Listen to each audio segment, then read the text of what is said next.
Howdy folks, it's Donald Ward-McCarthy here with 311 Realty Group, bringing you your update in October, looking back at stats in September of 2022 for the GTA, the Greater Toronto Area. It's interesting having to do a lot more digging around, just getting differing opinions on where we're going from an economy standpoint. But before I get into some of those thoughts and opinions, let's just dig into what we saw in September for the GTA. So you heard in the news that supply was the shortest supply we've seen in 2 decades. 2002 was the last time we had September supply as limited, 11,000 listings in September. And typically September is when we get a shoot up of listings, but clearly a lot of sellers who do not need to sell, who aren't under pressure for whatever reason to get out of the market now, are opting to just sit tight and watch the market and see what happens, stabilization, when that might happen in 2023 or 2024. Remains to be seen. Anyways, let's have a quick look at what's happening on month to month.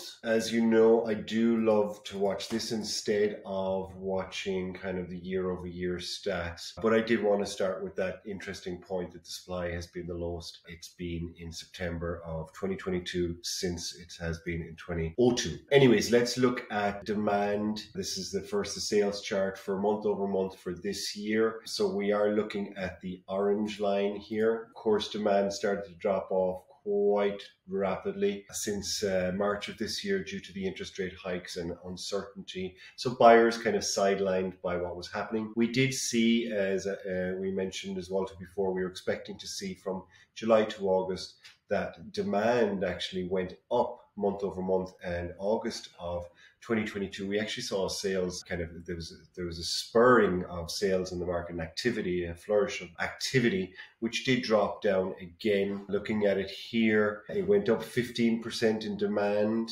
from July to August, and it dropped down another 10% from August to September. Let's look at supply. Of course, we know the story with supply. So yes, supply a big issue this year, drop from March. We did see a little increase. When I look at the actual numbers there, we saw an increase in supply of 6% from August to September. But of course, you want to see how the prices were impacted. So as we noted last month, there was a leveling of price drop. So we had from February to July, we had a 20% drop in price, and then that leveled off from July to August. If I look at the actual numbers here, it was pretty much a zero par going from July to August, and it did actually start to increase going from August to September. There was a 2% increase in price drop, or price increase in average prices. So is that the end of what we're about to experience? No, I can quite comfortably say that now. And let's dig into the quick, few opinions of economists. So one of the main people that I would go to, a couple of groups, there's the Real Estate Investment Network of Canada, Patrick Francie,